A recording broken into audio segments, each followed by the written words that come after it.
Hello श्रोताओं, हमारे इस YouTube चैनल अद्भुत भक्ति ज्ञान पर आप सभी श्रोताओं का एक बार फिर से स्वागत एवं अभिनंदन है।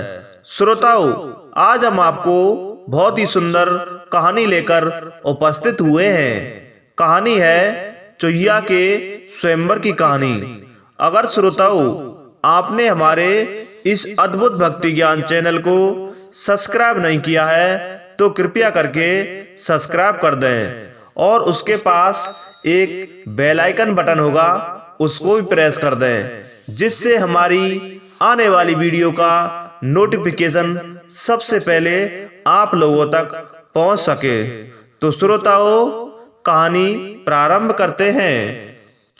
श्रोताओं, गंगा नदी के तट पर एक धर्मशाला थी। वहां एक गुरुजी रहा करते थे। वह दिन भर तप और ध्यान में लीन होकर अपना जीवन यापन करते थे। एक दिन जब गुरुजी नदी में स्नान कर रहे थे, उसी समय एक बाज अपने पंखों में एक चुहिया लेकर उड़ रहा था। जब बाज गुरुजी के ऊपर से निकला तो चुहिया अचानक बाज के पंजे से फिसलकर गुरुजी की अंजुली में आकर गिर गई। बंधुओं, गुरुजी ने सोचा कि अगर उन्होंने चुहिया को ऐसे ही छोड़ दिया तो बाज उसे खा जाएगा।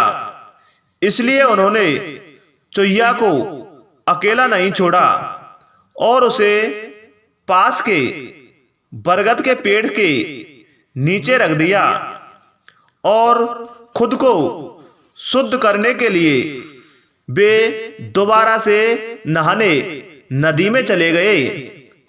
श्रोताओं, नहाने के बाद गुरुजी ने अपनी शक्तियों का इस्तेमाल करके चुहिया को एक छोटी लड़की में बदल दिया और अपने साथ आश्रम ले आए। गुरुजी ने आश्रम पहुंचकर सारी बात अपनी पत्नी को बताई और कहा कि हमारी कोई संतान नहीं है, इसलिए इसे ईश्वर का वरदान समझकर स्वीकार करो और इसका अच्छे से पालन पोषण करो। श्रोताओं, फिर उस लड़की ने स्वयं गुरुजी की देखरेख में धर्मशाला में पढ़ना लिखना शुरू कर दिया। लड़की पढ़ने में बहुत होशियार थी। यह देखकर गुरुजी और उनकी पत्नी को अपनी बेटी पर बहुत गर्व होता था। एक दिन गुरुजी को उनकी पत्नी ने बताया कि उनकी लड़की विवाह योग्य हो गई है। तब गुरुजी ने कहा कि यह विशेष बच्ची एक विशेष पति की हकदार है। बंधुओं, अगली सुबह अपनी शक्तियों का उपयोग करते हुए गुरुजी ने सूर्यदेव की प्रार्थना की और पूछा, हे सूर्यदेव, क्या आप मेरी बेटी के साथ विवाह करेंगे? श्रोताओं, यह सुनकर लड़की बोली, पिताजी, यह सूर्यदेव पूरी दुनिया को रोशन करते हैं, लेकिन वह असहनीय रूप से गर्म और उग्र स्वभाव के हैं। मैं उनसे शादी नहीं कर सकती। कृपया मेरे लिए एक बेहतर पति की तलाश करें। बंधुओं, गुरुजी ने आश्चर्य से पूछा, सूर्यदेव से बेहतर कौन हो सकता है? इस पर सूर्यदेव ने सलाह दी, आप बादलों के राजा से बात कर सकते हैं। वह मुझसे बेहतर हैं, क्योंकि वह मुझे और मेरे प्रकाश को ढक सकते हैं। इसके बाद गुरुजी ने अपनी शक्तियों का उपयोग करते हुए बादलों के राजा को बुलाया और कहा, कृपया मेरी बेटी को स्वीकार करें।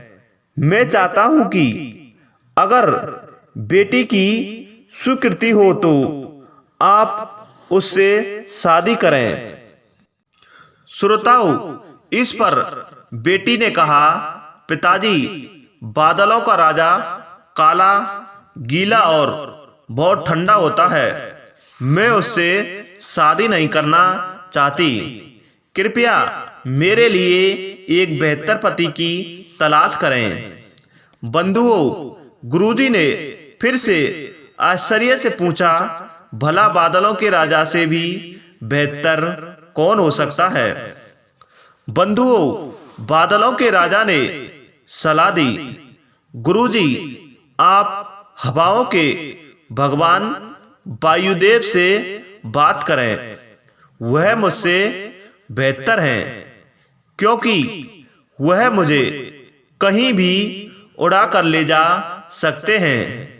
इसके बाद गुरुजी ने फिर से अपनी शक्तियों का उपयोग करते हुए वायुदेव को बुलाया और कहा, कृपया मेरी बेटी के साथ विवाह स्वीकार करें। अगर वह आपको चुनती है तो। श्रोताओं, लेकिन बेटी ने वायुदेव से भी विवाह करने से इनकार कर दिया और कहा, पिताजी, वायुदेव बहुत तेज हैं। वह अपनी दिशा बदलते रहते हैं। मैं उनसे शादी नहीं कर सकती। कृपया मेरे लिए एक बेहतर पति की तलाश करें। बंधुओं, गुरुजी फिर सोचने लगे, वायुदेव से भी बेहतर कौन हो सकता है? इस पर वायुदेव ने सलाह दी, आप पहाड़ों के राजा से इस विषय में बात कर सकते हैं। वह मुझसे बेहतर हैं, क्योंकि वह मुझे बहने से रोक सकते हैं। बंधुओं, इसके बाद गुरुजी ने अपनी शक्तियों का उपयोग करते हुए पहाड़ों के राजा को बुलाया और कहा, कृपया मेरी बेटी का हाथ स्वीकार करें। मैं चाहता हूं कि अगर वह आपको पसंद करती है तो आप उससे शादी करें। बंधुओं, फिर बेटी ने कहा, पिता, पहाड़ों के राजा अचल हैं, कठोर हैं। मैं उससे शादी नहीं कर सकती।